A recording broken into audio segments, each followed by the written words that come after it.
ठीक। देखो सबसे पहले हमें इस समय जो उच्चारण करना है वो उच्चारण है हमारा ए का। काय का है? ए।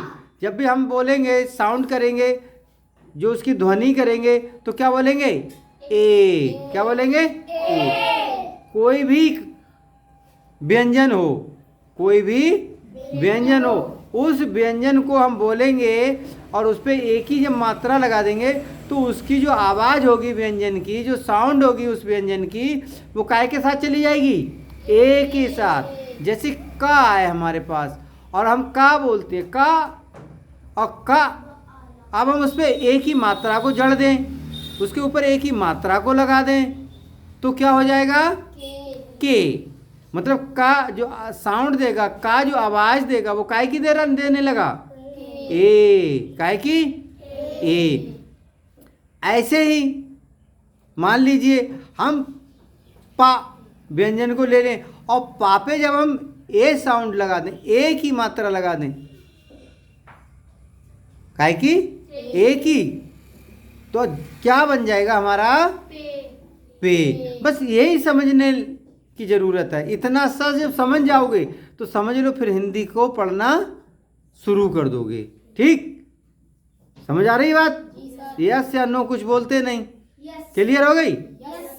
इसी प्रकार से जैसे मान लीजिए हमने लिख दिया पीछे, अब पहले क्या बोलोगे? पापे काय की साउंड आ रही है? पी। काय की? पी। लेकिन आवाज काय की आ रही है? कौन से स्वर की आ रही है? पापे। ई। ई बड़ी ई, तो क्या हो गया? पी। वैसे हम पा बोलेंगे लेकिन पी और ने, हमने बोला पीने, तो ना पे काय की साउंड आ रही है? एक ही। काय की ध्वनि आ रही है? एक ही। तो हम समझ जाएंगे। और जब हमें तोड़ के पढ़ना है तो हम तोड़ के कैसे पढ़ेंगे? पा को पढ़ेंगे, पा नहीं पढ़ेंगे, पा को पढ़ेंगे पी और ना को पढ़ेंगे ने, तो हमें खुद आवाज आ गई। क्या हो गया? पीने। समझे ना बात को? अब तक आपने ऐसा समझा है कहीं?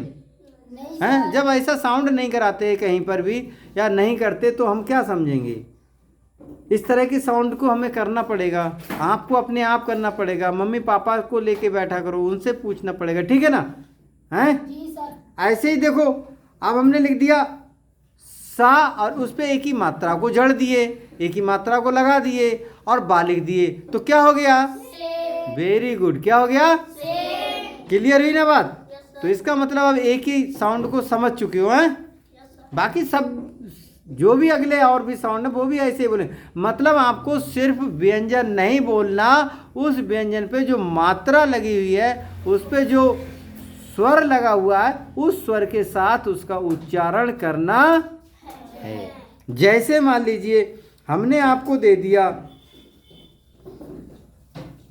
बड़ा आ और गा पे एक ही मात्रा, तो आप क्या बोलोगे? Very good. क्या हो गया? आगे। आगे। इसी प्रकार से मान लो हमने आपको दे दिया खा पे एक ही मात्रा लगा दिए और ला लिख दिए, तो क्या हो जाएगा? खेल। समझ गए ना?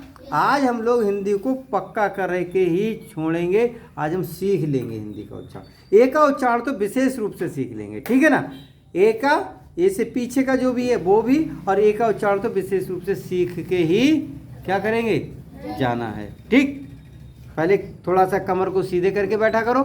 जब बढ़िया करके बैठोगे, कमर को सीधा करके बैठोगे तो सब सीख जाओगे। ठीक है ना? अब देखो हमने लिख दिया जा और ला, और समझो, ध्यान देना जो मैं बोल रहा हूँ। जा और ला लिख दिया और ला पे एक ही मात्रा लगा दी। ठीक है ना? और बी बना दी, बा बना दिया, और बा पे बड़ी की मात्रा लगा दी। क्या बन गया? Very good. यही चीज़ जब हम ओरल बोलेंगे, यही जब चीज़ हम ओरल आपके बात बोलेंगे तो आपको इसी चीज़ को दिमाग से सुन करके क्या करना है? कॉपी पे नोट करना। क्लियर? अगले देखिएगा, अगर मान लीजिए हमने लिख दिया जे, जब